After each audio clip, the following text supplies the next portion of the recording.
आज से ठीक एक साल पहले आई थिंक 2025 का दिसंबर का 31 जनवरी का 1 तारीख ना 2 तारीख कितना तारीख को मेरा एक भाई है तेजू में, नूने तायंग जी, उसका घर में दूब पूजा था। हम लोग का मिसमी कम्युनिटी का जो सबसे बड़ा पूजा होता है ना, दूब पूजा। मैं उस पर भाई ने मुझे इनवाइट किया था, दीदी प्लीज़ आप जैसे भी आइए बोला है। तो मैं भी सोचा, मेरा भी बहुत कुछ प्रॉब्लम चल रहा था। मैंने सोचा पूजा में जाऊंगी, भाई के साथ बैठूंगी और उसके बाद थोड़ा देवी देवता से भी ब्लेसिंग मिलेगा बोल के मैं तेजू गई थी दूब पूजा अटेंड करने के लिए। तो वहाँ को इंसिडेंटली मेरी मुलाकात ब्रदर कुनांक्री जी से हो गई थी। भैया हमारे बड़े भैया है, बहुत ही मैं इज़्ज़त करती हूँ, रेस्पेक्ट करती हूँ। तो हम एक ही टेबल पे बैठे थे और ऐसे ही just casual cheating chatting, just की कैजुअल चिट चैट स्टार्ट हो गई। तो मैंने भैया से ऐसे ही पूछ लिया था कि भैया जो हमारा honourable deputy chief minister father छोना मेन जी के ऊपर में जो एलिगेशन था उसका ट्राइबल आइडेंटिटी को लेके, वो ट्राइबल है ना नॉन ट्राइबल है, मैंने उससे पूछा था।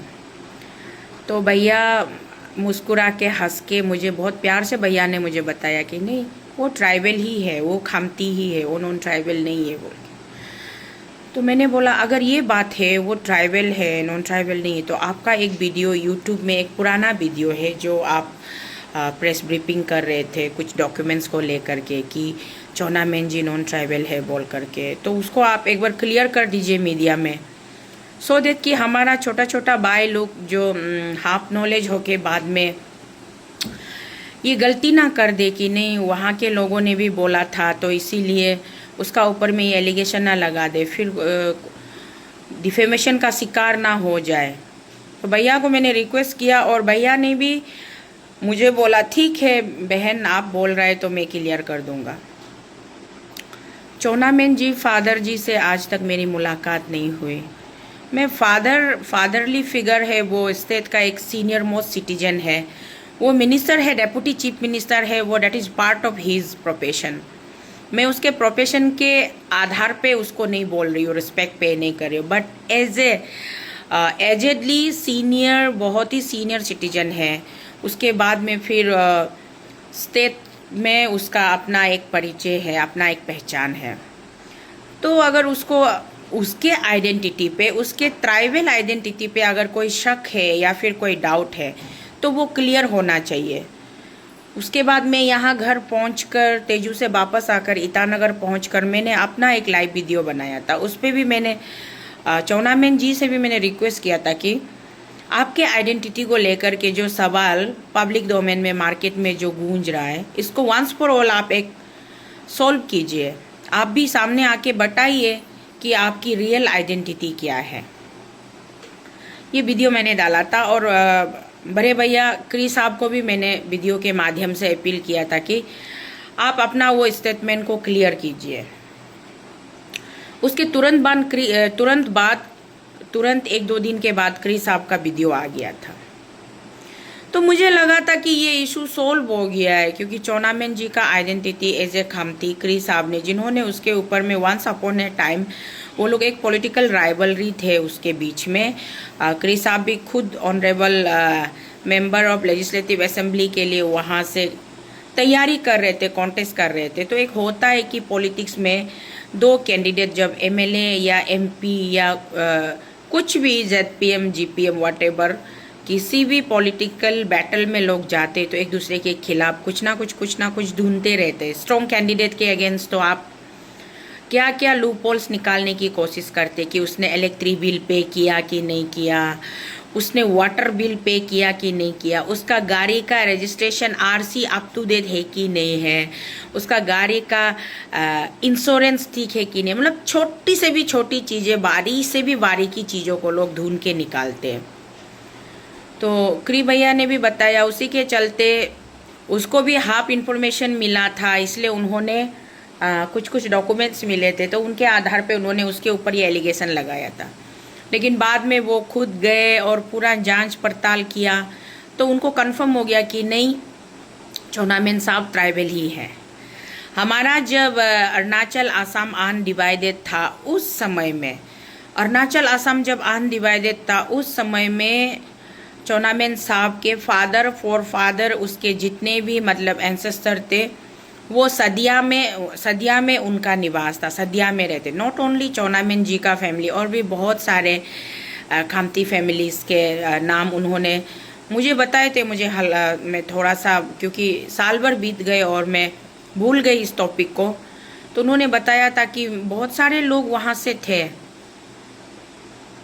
हमारे इंडिया के सबसे सीनियर मोस्ट नेता है भारतीय जनता पार्टी का, बीजेपी का, जिसका नींव है, जिन लोगों ने बीजेपी पार्टी को बनाया और उसको लीड करके आज का ये जो हमारा वर्ल्ड का लार्जेस्ट पॉलिटिकल पार्टी का लेवल तक पहुंचने तक स्टार्टिंग जिसने किया था, हमारा लाल कृष्ण आडवाणी जी, एक कद्दावर नेता, LK आडवाणी। जब अनडिवाइडेड अखंड भारत था, अनडिवाइडेड इंडिया था, उस समय में LK आडवाणी जी भी, उसका जन्म लाहौर में हुआ था, जो आज का पाकिस्तान है। तो हम उसको ये नहीं कह सकते कि आप पाकिस्तानी हो, पाकिस्तान चले जाओ, नहीं बोल सकते।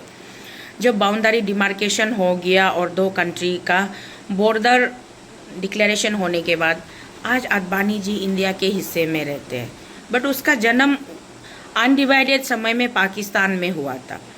उसी तरीके से मुझे लगा कि चौनामेन जी का अनडिवाइडेड समय में, नेफा के दिनों में, अनडिवाइडेड समय में शायद वो लोग असम के रीजन में थे। उस समय ये तय नहीं था ना सदिया असम होगा ना अरुणाचल होगा। अब जब बाउंड्री डिमार्केशन होने के बाद में सदिया असम के अंदर चले गए, तो ये लोग मूव ऑन करके अपने लैंड अरुणाचल के तरफ आ गए। मुझे ऐसा ही सिंपली लगा। मैं इतना डिटेल्स में तो नहीं जानती, सिर्फ ब्रदर क्री जी से पर्सनल इंटरेक्शन के बाद मुझे मेरा लिटिल नॉलेज को इतना समझ में आया। तो आज पूरे मुझे लगा कि मीडिया में क्री साहब ने भी पूरा क्लियर कर दिया, सब कुछ ठीक हो गया होगा लगा। अब फिर मैं मीडिया में देखती हूँ कि कुछ ग्रुप है, जो कुछ लोग हैं, कोई बोल रहा है कि चौनामेन साहब का ट्राइबल आइडेंटिटी को पहले क्लियर करो, तो कोई बोल रहा है कि मैं उसका हिस्सेदारी नहीं हूँ। वो जो बोल रहा है अपना पर्सनल लेवल पे बोल रहा है, उस पर हम लोगों को इंक्लूड मत करो। सबसे पहले जो भी कोई ग्रुप, आप लोग जो अरुणाचल में बहुत सारे ग्रुप्स हैं जो ग्रुप्स बनाते हैं, अच्छे काम करते हैं, अरुणाचल के हित के लिए काम करते हैं, आप लोगों से हाथ जोड़कर निवेदन है, विनती है कि ग्रुप का डिसयूनिटी को पब्लिक डोमेन में उजागर मत कीजिए ना। आपका ग्रुप का अंदर में जो भी मतलब एग्रीमेंट डिसएग्रीमेंट्स होता है, पहले ग्रुप का अंदर में उसको आप लोग क्लियर कीजिए। क्लियर करने के बाद मीडिया में एक साथ एक यूनिटी में आइए। हम लोग भी आम पब्लिक है, घर बैठे, आप लोग जब अच्छा काम करते तो हम लोग भी कमेंट्स करते, लाइक करते, पार्टिसिपेट करते आप लोगों के साथ, अच्छा लगता है। लेकिन जब आप लोग आपस में एक दूसरे के साथ मन मुटाव, तनाव जैसी बातें करने लग जाते हो, डिफ्रेंशिएशन ऑफ ओपिनियन हो जाता है, तो फिर हमें बहुत दुख लगता है कि ऐसा नहीं होना चाहिए था, ऐसा हमने उम्मीद नहीं किया था। तो इसीलिए अभी मुझे लगता है कि जो भी कोई claim, blame, allegation, counter allegation इस टॉपिक पे डाल रहा है, पहले थोड़ा अच्छा से होमवर्क कर लेने से ठीक है। थोरोली होमवर्क करके रिसर्च करने के बाद में उसके आइडेंटिटी के ऊपर में आप लोगों को कंप्लीट होमवर्क करने के बाद में बात कीजिए। नॉट ओनली चौनामेन, और भी बहुत सारे नेताओं के ऊपर में लास्ट टाइम कुछ लोगों ने, आज से 1 साल पहले अलग अलग विभिन्न ग्रुप ने एलिगेशन लगाया था। शायद हमारा honourable speaker of the assembly के ऊपर तिशम पोंगते तुत्सा जी के ऊपर में भी लोगों ने ट्राइबल आइडेंटिटी के ऊपर में क्वेश्चन मार्क डाला था। उसका बाद में क्या हुआ होगा, मीडिया में 1-2 बार देखने को मिला था कि डिफेमेशन सूट उसको उन लोगों के अगेंस्ट में फाइल किया गया है बोल के, फिर आगे का रिजल्ट कुछ नहीं आया। तो इसी तरीके से किसी को ब्लेम करने से पहले या कुछ भी क्लेम करने से पहले अगर प्रॉपर थ्रोली इन्वेस्टिगेशन करके, होमवर्क करके कंफर्म होंगे, तभी आप लोग मीडिया में नाम को उछालिए या बात कीजिए। नहीं तो खामखा ऐसे ही कुछ निकलता नहीं है रिजल्ट, उसके बाद में किसी ना किसी का नाम खराब हो जाता है। और ट्राइबल आइडेंटिटी को लेकर के जो इतना ज़्यादा अरुणाचल में लास्ट पिछले 1-2 सालों से चल रहा है, तो आप लोग सब देख रहे हैं। कोई पर्सनली एक दूसरे के साथ में 1 to 1 भी लड़ाई हो रहा है, मीडिया में गाली गलौज गंदा एक दूसरे को गिराना, ये वो करना, बहुत कुछ चल रहा है। तो ये सब नहीं करके अगर हाँ कोई नॉन ट्राइबल है तो नॉन ट्राइबल ही रहेगा, कोई ट्राइबल है तो वो ट्राइबल ही निकल के आएगा। लेकिन यहाँ पे देखती हूँ कि जो लोग सचमुच में नॉन ट्राइबल का बच्चा होके, मदर ट्राइबल होता है, फादर नॉन ट्राइबल होती है, तो फादर का सरनेम नहीं लेके मदर का सरनेम लेके जो लोग सचमुच में अरुणाचल का फैसिलिटी को, शेड्यूल ट्राइब का फैसिलिटी को एंजॉय करके बेच रहा है, उस पर कितना लेवल तक एक्शन लिया और कितना लेवल तक उसको एलिमिनेट किया, इसका भी कंप्लीट नॉलेज पब्लिक डोमेन में अवेलेबल नहीं किया शायद, या फिर किया भी होगा या मैं वो वीडियो नहीं देख पाई होगी। अगर किया है तो वो पब्लिक डोमेन में गूगल में हम टाइप करेंगे तो मिल जाना चाहिए कि टोटल इतना लोगों को बर्खास्त किया है, एज ए नालीफाई किया कि तुम ट्राइबल नहीं हो, या तुम्हारा जॉब छोड़ना चाहिए, तुम्हारा कॉन्ट्रैक्टर सर्टिफिकेट छोड़ना चाहिए। यहाँ एक बहुत फनी थिंग होता है अरुणाचल में, जब भी कोई हैवी वाला, दमदार वाला, पैसा वाला आदमी का ऊपर में जब ये सवाल उठता है, तो वो पैसा वाला आदमी बाद में कैसे मैनेज करता होगा उसका सोसाइटी या उसका कम्युनिटी या उसका मतलब बेकिंग में जो भी कोई होता है, वो लोग ही आके स्टेटमेंट दे देता है कि वो लोग ही उसको सर्टिफाई कर देता है कि नहीं ये ट्राइबल है बोल के, या फिर वो सचमुच में ट्राइबल ही हो देता होगा। जिन लोगों ने एलिगेशन लगाया वो हाफ दान करके, हाफ रिसर्च में एलिगेशन लगाया होगा, इसलिए वो लोग गलत होता होगा, तभी तो वो लोग गायब हो जाता है। एक बार सर्टिफाई हो जाता है तो गायब हो जाता है, दोबारा वो मुद्दा पे छेड़खानी भी नहीं होता है। और आज तो हमारा स्टेट का fatherly figure honourable deputy chief minister of the state के ऊपर में ये एलिगेशन आप लोग लगा रहे हो। तो अभी भी मैं इस वीडियो के माध्यम से भी फादर चौनामेन जी को बोलूँगी कि break your silence and come to the media and let the people of the entire nation know what is your real identity, whether you are a true son of Khamti community or not. Why people are always targeting you? अगर आप tribal है तो tribal है बोल के आराम से आइए, मीडिया में हक से आइए, एक स्वेग के साथ आइए और बताइए यस मैं ट्राइबल हूँ, मेरा जीनोलॉजी ऐसा था।